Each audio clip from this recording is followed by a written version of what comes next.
ചെറുപയർ കണ്ടപ്പോൾ പിന്നെ ഒന്നും നോക്കിയില്ല കേട്ടോ. അത് കുക്കറിലിട്ടിട്ട് 3-4 വിസിൽ അടിച്ചിട്ട് ഞാൻ വേവിച്ചിട്ടോ. എന്തിനാണെന്നറിയോ? നമ്മുടെ സുഖേന ഉണ്ടാക്കാൻ തന്നെ കേട്ടോ. അപ്പോൾ അതിനായിട്ട് ഞാൻ ശർക്കരയും മെൽറ്റ് ചെയ്യാൻ വേണ്ടിയിട്ട് അതിലിട്ട് കൊടുത്തു കേട്ടോ. എന്നിട്ട് നന്നായി ഇളക്കി കൊടുത്തു. നന്നായി ഇളക്കി കൊടുക്കുമ്പോൾ ആ ചൂടിൽ ശർക്കരയൊക്കെ ഇങ്ങനെ മുഴുമുഴു പോലെ ആയിട്ടുണ്ടാവും. പിന്നെ അതിലേക്ക് ഞാൻ 2 ഏലക്കായിട്ട് ചേർത്ത് കൊടുത്തിട്ടുള്ളൂ. പിന്നെ നമുക്ക് വേണ്ടത് തേങ്ങ ചരുകിയതാണ് കേട്ടോ. ഇപ്പോൾ തേങ്ങ ചരുകിയത് ഇട്ട് കൊടുത്തു. തേങ്ങ ചരുകിയത് ഇട്ട് കൊടുത്തിട്ട് നന്നായി ഇളക്കി കൊടുക്കുക കേട്ടോ. ആ തേങ്ങയൊക്കെ അതിലേക്ക് ഇങ്ങനെ പിടിക്കണ പോലെ നന്നായി ഇളക്കി കൊടുക്കുക. നന്നായി ഇളക്കി കൊടുത്തിട്ട് നമ്മൾ വേറൊരു പാത്രത്തേക്ക് ഇത് ചൂടാറാൻ മാറ്റി വെക്കണം കേട്ടോ.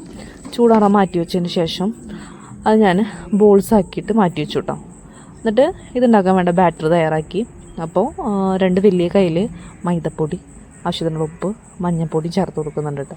എന്നിട്ട് വെള്ളം ഒഴിച്ചിട്ട് നല്ലൊരു ബാറ്റർ ആക്കിയിട്ട് എടുക്കുക കേട്ടോ. ഇളക്കി നല്ല ബാറ്റർ ആക്കിയിട്ട് എടുക്കുക.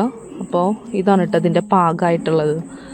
ഇങ്ങനെ വേണം ബാറ്റർ ഇങ്ങനെ ലൂസാക്കിയിട്ട് എടുക്കുക. അധികം ലൂസാക്കുകയും ചെയ്യരുത് കേട്ടോ. എന്നിട്ട് ഈ ബോൾസാക്കി വെച്ചിട്ടുള്ളത് ഞാൻ ഇതിലേക്ക് ഡിപ്പ് ചെയ്ത് കൊടുത്തു കേട്ടോ. എന്നിട്ട് ഡിപ്പ് ചെയ്ത് കൊടുത്തിട്ട് നമ്മൾ എണ്ണയിലിട്ടിട്ട് ഫ്രൈ ചെയ്തെടുക്കുക. അത്രേ ഉള്ളൂ കേട്ടോ. വളരെ സിമ്പിളാണ്. നമ്മൾ ഈ 4 മണിക്കൊക്കെ ചായക്കടിക്കൊക്കെ വേണ്ടിയിട്ട് കടയിൽ നിന്നും മേടിക്കേണ്ട ആവശ്യമില്ല. നമുക്ക് വീട്ടിലുള്ള സാധനം കൊണ്ട് തന്നെ പെട്ടെന്ന് തയ്യാറാക്കി എടുക്കാവുന്നതാണ് കേട്ടോ. അപ്പോൾ എല്ലാവരും മസ്റ്റായിട്ട് ട്രൈ ചെയ്യുക. അപ്പോൾ ബൈ.